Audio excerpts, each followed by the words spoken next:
Quarta seguida, rapaziada. Quarta seguida. Coisa maravilhosa. Vamos embora para mais uma resenha aqui do canal Brown e Fogo. Absolutamente tudo sobre o Botafogo de Futebol Regata. Se inscrevam aqui no canal. Deixem o like de vocês, rapaziada. Ativem o sininho para vocês não perderem absolutamente nenhuma novidade.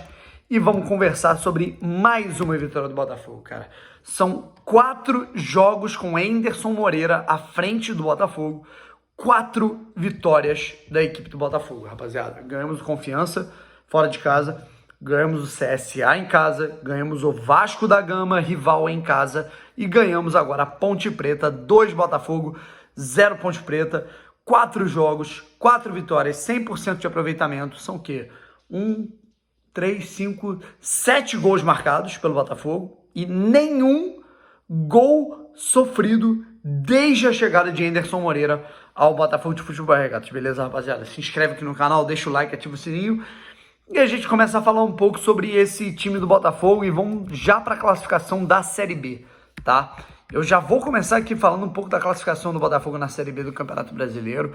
O Botafogo nesse momento, certo? O Botafogo nesse momento tá na 8ª posição. O Botafogo está com 25 pontos, 1 ponto a menos que o 7º colocado Guarani, 2 pontos a menos que o 4º colocado Goiás, que empatou na última rodada, e 5 pontos a menos que o líder Náutico e o vice-líder Coritiba. O Botafogo tá assim na Série B, rapaziada. E aí, isso já abro aqui falando, cara, como a Série B é uma montanha-russa, né? Como a Série B de fato é uma montanha-russa, porque há 2 semanas, né, vamos colocar assim, há 15 dias, né, a gente estava aqui antes do jogo contra o Confiança, esperando a partida, e se o Botafogo perdesse para o Confiança, que era o lanterna na competição à época, o Botafogo ia para a lanterna da Série B. O Botafogo venceu o Confiança, ganhou o CSA, o Vasco, e agora a equipe da Ponte Preta, e tá aí a 2 pontos do G4, certo? Um exemplo também é o próprio Confiança. Confiança estava na lanterna, perdeu para o Botafogo em casa, se manteve na lanterna e agora saiu da zona, né? Ganhou 2 seguidas, tá com 13 pontos em 16º lugar, com 16 partidas, cara. Nesse momento o Botafogo é o 8º colocado e o G4 ele é composto por Náutico em primeiro, que perdeu por 4-0 para o Confiança nos aflitos, Coritiba, CRB, que ganhou do Londrina, né? Eu puxo até um gancho, né, cara? Todo mundo ganha do Londrina, menos o Botafogo do Chamusca, né? Goiás em 4º, Avaí em 5º, Sampaio Corrêa em 6º, Guarani em 7º, o Botafogo em 8º. Lembrando que o Botafogo na próxima partida, na quinta-feira, enfrenta o Operário de Ponta Grossa, sendo que o Botafogo, ele vai ser no aniversário dele o jogo, né, cara? O Botafogo faz aniversário no futebol no dia 12 de agosto. Depois, no fim de semana, enfrenta o Brasil de Pelotas no Newton Santos. E depois enfrenta o Guarani em Campinas para fechar o turno. E eu acho que seria muito importante o Botafogo fechar esse turno aí com 30 pontos, certo? Então, empatando os 2 jogos dentro de casa e vencendo o jogo diante do Brasil de Pelotas, eu ficaria satisfeito, tá? Cara, falando sobre o jogo, eu falei que o Botafogo ia ter uma dificuldade no início da partida, e de fato teve, de enfrentar uma equipe que gosta de atacar defendendo, sabe? É uma equipe que ela gosta de defender para jogar no erro do adversário, para tentar morder o adversário no bloco médio, ganhar no encaixe defensivo, desarmar o adversário e ir para cima, né, buscando, né, algum gol num contra-ataque da equipe adversária desprevenida ou numa bola aérea, certo? E a Ponte Preta estava até bem no jogo, até vermos o nosso querido, abençoado Kevin. E de verdade, cara, eu não vou agradecer aqui ao Kevin. Acho que o Kevin devia isso ao Botafogo. Eu acho que o Kevin é um dos piores jogadores da história do Botafogo. Ao meu ver, é um dos piores laterais da história do Botafogo. Responsável por uma das quedas... Na verdade, a queda mais ridícula da história do Botafogo é da responsabilidade do Kevin, né? Também de outros jogadores. E, na boa, cara, eu acho que isso é um ressarcimento, certo? O mundo do futebol, os deuses do futebol, eles foram muito, como é que eu posso dizer? Foram muito justos ao dar ao Kevin a oportunidade de dar esse gol contra pro Botafogo, que ele precisava disso. Para, como é que eu posso dizer? Ressarcir minimamente o Botafogo por tudo que ele fez dentro e fora de campo, e porque o Botafogo precisava desse resultado.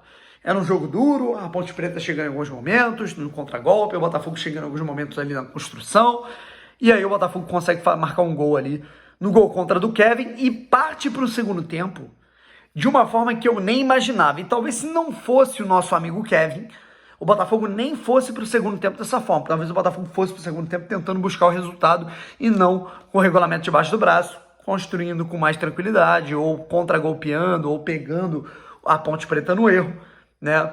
Então, segue essa sina, né, cara? E eu espero que ela siga durante muito tempo. Eu queria ver o Botafogo como o Botafogo se comportaria tendo que partir para cima, perdendo ou empatando no segundo tempo, né? No primeiro tempo, depois do intervalo, sabe? É dessa maneira que eu gostaria de ver o Botafogo, né? Mas, de qualquer maneira, não foi necessário, porque, de fato, o Botafogo conseguiu marcar um gol no primeiro tempo, né? O Kevin marcou, e no segundo tempo, cara, eu vi que o Botafogo entrou melhor. Isso é uma coisa que eu fico muito, muito satisfeito, né? Porque o Botafogo com o Chamusca, ou ele tomava um empate, ou ele segurava a vitória de uma forma muito, assim... Porra, cara, um negócio muito sofrido, tirando o jogo contra o Remo, né? Com o Anderson, não. Né? Com o Anderson, o Botafogo ou mantém o resultado, como foi contra a Confiança, ou faz como foi nos últimos 2 jogos. O Botafogo começou o primeiro tempo ganhando e ampliou na segunda etapa, né? Contra o CSA foi assim, contra o Vasco foi assim, e agora contra a Ponte Preta foi assim também, certo? Mas antes disso, cara, o Botafogo ele tava buscando o jogo, né? Tava buscando volume de jogo. O Rafael Navarro perdeu um gol feito, chutou uma bola no travessão. O Ivan trabalhou umas 2, 3 vezes, né? E aí, nas vezes que a Ponte Preta chegava, era por algumas situações individuais, né? Que eu enxergava. E o Botafogo conseguiu chegar ao gol, né? Depois do Anderson Moreira mexer. Eu acho que a minha única crítica ao Anderson foi a demora para mexer. A galera até brincou, né? Na internet, né, que o Anderson ele teve um dia de André Jardine, né, que é o técnico da seleção olímpica, né, cara, que mexeu só aos 40 do segundo tempo numa final olímpica, e o Anderson mexeu só aos 35 do segundo tempo, colocando o Varley e o Rafael Moura, na verdade o Varley e o Carly, depois o Rafael Moura, né, e por incrível que pareça, né, cara, as alterações do Anderson surtiram efeito. O Carly entrou no lugar do Gilvan bem, né, na medida do possível, né, meio lentão, daquele jeito dele, mas ele tirou um gol da Ponte Preta, eu vou chegar lá, né, naquele carrinho ele salvou o que seria o gol de empate da Ponte Preta. O Varley deu um cruzamento maravilhoso, numa jogada bonita, e o He-Man marcou o primeiro gol dele com a camisa do Botafogo. Meu irmão, meti o punho pra cima aqui, meu irmão, e esquece, cara, eu fiquei muito feliz com o gol do He-Man. Eu espero que isso sirva para dar confiança para ele. E o Botafogo conquistando mais 3 pontos, né, cara? É 100% de aproveitamento com o Anderson, né, cara, rapaziada? Né? E, por ironia do destino, o narrador de hoje, que é o Dandan, né, do Sport TV, foi um dos caras que ironizou, né, a demissão do Chamusca, injusta a demissão do Chamusca. Clubes brasileiros como Botafogo querem mágicos. Não, a gente não quer um mágico, cara. A gente que acompanha de verdade o Botafogo, acho que é o mínimo de competitividade, que é o que o time do Anderson, por hora, está entregando. Vamos ver se continua assim. Atuações individuais, rapaziada. Diego Loureiro, não senti ele tão seguro quanto nos últimos jogos. Tiveram algumas saídas ali que não foram legais, né? Algumas defesas que não foram legais. Teve no fim do primeiro tempo, ele foi no escanteio ali e quase que o Moisés marcou um gol olímpico, né? Então, eu sinceramente vejo que o Diego, ele tava um pouco, eu não sei se ele tava sentindo a coxa, né, cara? Eu via que ele tava meio abaixo fisicamente, né? Em nenhum momento ele deu um chutão pra frente como ele costuma dar, ou o Canu dava, ou o Gilvan dava, enfim. Daniel Borges, 4º jogo contundente dele com a camisa do Botafogo, tá, rapaziada? mais um jogo seguro na defesa, apoiando no ataque, inclusive foi dele o lançamento, no momento que o Botafogo tocava demais a bola para trás, que o Botafogo não estava bem no jogo, né? O Botafogo estava sem válvula de escape, ele conseguiu lançar, arrumou o primeiro gol do Botafogo. Gilvan e Canu, cara, eu achei que o Canu, em determinados momentos, ele estava complicando demais o jogo, aquela velha máxima, cara, eu acho que ele está com excesso de confiança, e o Gilvan foi razoável. Na lateral esquerda, o Guilherme Santos, que é um cara muito afobado, cara. Eu acho que em alguns momentos ele foi bem, como num passe que ele deu pro Navarro, que perdeu o gol. Porém, ele é um cara que ele é um pouco nocivo, né, na minha visão, principalmente na parte defensiva. Eu espero que o Jonathan chegue logo. No meio-campo, cara, vamos lá. Barreto, que eu critico muito, vou dar o braço a torcer, bem no jogo. Desarmou, interceptou passes, leu bem o jogo, conseguiu ocupar espaço e quando tinha que ter a bola no pé, fez o feijão com arroz.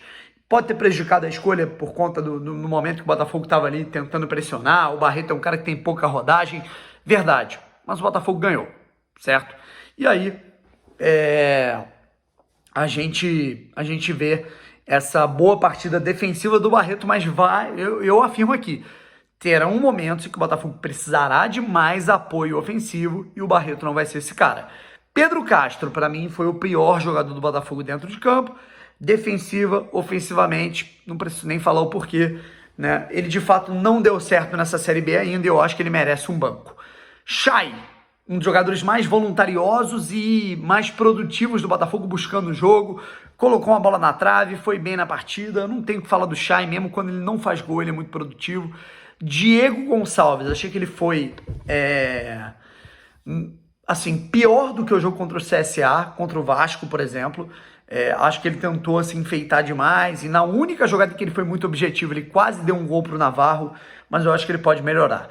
O Marco Antônio, também acho que ele poderia ter sido melhor, mas eu acho que ele não está na sua plenitude física. E o Navarro, embora tenha ido bem ali no pivô, eu acho que são 7 gols sem o centroavante marcar gol. Então, a gente tem que ficar atento a isso, beleza? 7 gols com o centroavante sem marcar gol, a gente tem que ficar ligado. Rafael Moura entrou bem no jogo, marcou o gol, fiquei muito feliz com o gol do Rafael Moura, eu acho que ele precisava disso, ele merecia isso. Nós merecíamos ver um gol dele com a camisa do Botafogo, né? E espero que isso sirva para que ele entre bem no Botafogo, né? Para que ele consiga produzir quando ele for exigido. Friso, achei que entrou bem. Oyama, achei que entrou bem. Joel Carne, mais uma vez, entrou bem no lugar do Gilvan, com aquelas situações meio lentas, né, dele, mas salvou o que seria um gol de empate da Ponte num chute, num erro dali no meio-campo, se eu não me engano foi do Pedro Castro ou do Guilherme Santos, eu não lembro, né? Ele deu o carrinho e colocou a bola para escanteio, talvez fosse um gol ali da equipe da Ponte Preta, no momento que estava 1-0 apenas pro Botafogo, né? E tivemos mais uma alteração que foi do Varley, né? Eu corneto muito o Varley, tenho que dar o braço a torcer, fez uma bela jogada e fez um belo cruzamento. Então, é isso, rapaziada. Vamos ficando por aqui. Se inscreva no canal, deixa o like, ativa o sininho. Quinta-feira é contra o Operário. E sobre essas situações aí do Botafogo, né, enfim, essas mudanças aí comportamentais, a gente vai falando aí ao longo do dia, né, das situações do Botafogo, valeu? Eu quero falar um pouco sobre Ronald, sobre o comportamento do time e sobre Marcelo Benevenuto, ele mesmo. Quero falar sobre ele também, valeu? Fui!